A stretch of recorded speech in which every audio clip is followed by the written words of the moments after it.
لله رب العالمين الصلاة والسلام على أشرف المرسلين وعلى آله وأصحابه وأتباعه أجمعين أما بعد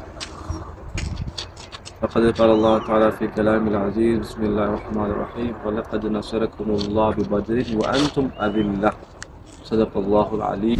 இஸ்லாத்துல மிக மிக முக்கியமான இடத்துக்கு அல்லாஹ் அனுப்புகிறார். இஸ்லாத்துல கிட்டத்தட்ட 20 செகண்ட் யுத்தம் நடந்துச்சு. அதுல முத நடந்துட்டு முதல் யுத்தம்.